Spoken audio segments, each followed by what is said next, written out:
Jérôme Senner, bonjour. Merci de venir au centre commercial Style, dans le studio de 42 TV. Jérôme, vous êtes plein de casquettes, hein, enseignant, élu local, auteur, historien. Hein. Et journaliste, peut-être. Et oui, et journaliste, ben, on le dira à la fin de l'émission, on donnera votre média. En particulier, vous êtes bien investi dans une des associations d'histoire locale, qui s'appelle la Diana, qui est historique. Je voudrais qu'on fasse un petit panorama quand même des associations d'histoire. J'ai l'impression qu'elles sont quand même en crise. À Saint-Étienne, pour des raisons financières, je crois qu'il n'y a plus de permanent. Il y avait quand même un musée, le musée du Vieux-Saint-Étienne, une association qui portait aussi ce nom, qui a changé de nom, mais ça c'est autre chose. Et je crois qu'ils ont de grosses difficultés financières. Ouais. J'habite Saint-Chamond, il me semble que je n'entends plus du tout parler des Amis du Vieux-Saint-Chamond. En tout cas dans la presse. Pour revenir à Saint-Étienne, je suis administrateur à Histoire et Patrimoine de Saint-Étienne. Voilà. Grosse difficulté parce qu'évidemment, comme vous le savez, il y a eu une baisse des subventions d'1,5 million d'euros et qui a impacté fortement Saint-Étienne et l'association patrimoniale Saint-Étienne qui compte à peu près 150 membres. Il y avait 2 permanents mais à mi-temps et donc ils ont été licenciés parce qu'il y a un déficit. Et donc le musée ne peut plus fonctionner aujourd'hui. Et le musée, comme il marchait moyennement et que la ville de Saint-Étienne a décidé que le musée d'industrie allait reprendre les collections. Donc ça a été arrêté sur l'époque de Roger Foria qui est décédé, je salue sa mémoire la semaine dernière. D'accord. Et donc il ne pouvait plus gérer ça et maintenant c'est les difficultés financières pour les emplois, et donc c'est les bénévoles administrateurs qui prennent le relais pour gérer cette belle association. Et on sait qu'il y a quand même une crise de la vie associative, parce qu'elle touche aussi ce secteur. Et notre association, la Diana aussi, c'est difficulté aussi. Alors un petit peu d'histoire, parce que je crois que c'est une très vieille association. 1872. Voilà, 1872. Duc de Persigny, ministre de l'Intérieur de Napoléon III. D'accord. Qui était l'homme fort du pouvoir et qui était attaché à la forêt et qui a décidé... Et quelles étaient ses motivations? Sa motivation était toute simple, c'était rassembler la mémoire du forêt sur un même lieu.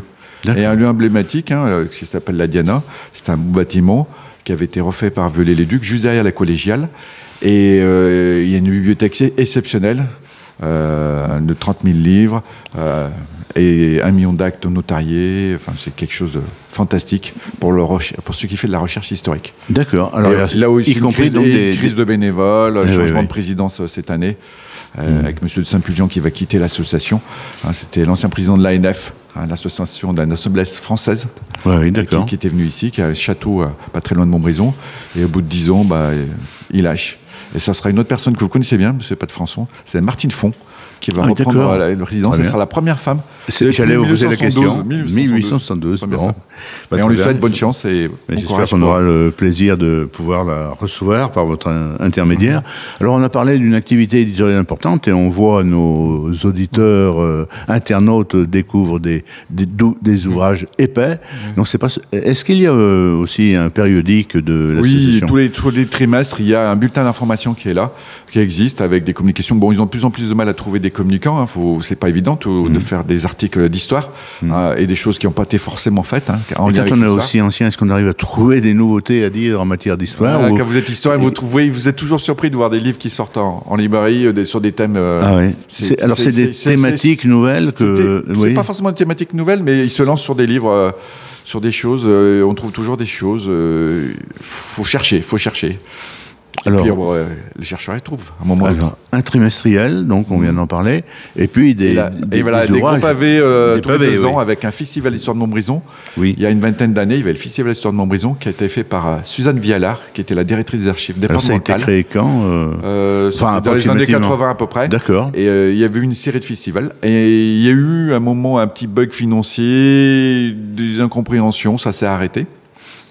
Et donc, il y a un autre professeur, qui était mon professeur à Saint-Étienne, c'était professeur Didier Norisson, qui a relancé l'idée de refaire ce festival. Donc là, ils sont en 3e édition, ils ont fait 3 éditions, ils vont faire la 4e édition. Alors c'est un festival, il y a le côté tous les 2 ans. Festif, mais c'est plutôt un colloque, non? Pas que ça, parce que pour attirer du monde, vous avez le Tête de Pigneton, une salle à 300 places, qui vont accueillir les intervenants, les conférenciers. D'accord. À peu près une vingtaine de conférenciers sur les thématiques. Et il y a des choses plus ludiques. Il y a une librairie.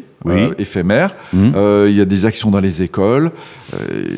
Plein de choses, plein de choses. C'est vraiment bien fait, c'est bien remonté et ça touche pas que les historiens. Et un prochain colloque qui est déjà programmé en novembre. Vous pouvez nous donner les dates précises? Je l'ai sous les yeux. Alors 16 et 17 novembre. C'est au mois de novembre. Est-ce que vous connaissez la thématique? Déjà, j'imagine qu'elle est bien sûr arrêtée. Là c'est un autre thème qu'on n'a pas forcément vu qui explique ça, c'est les paysans et les animaux. D'accord, les paysans et leurs animaux. On s'entendait par rapport à la première chose. Hier, aujourd'hui et demain. Voilà. Et la chose la plus simple pour l'historien, moi sur lequel j'ai travaillé au 19e siècle, c'était les comices agricoles.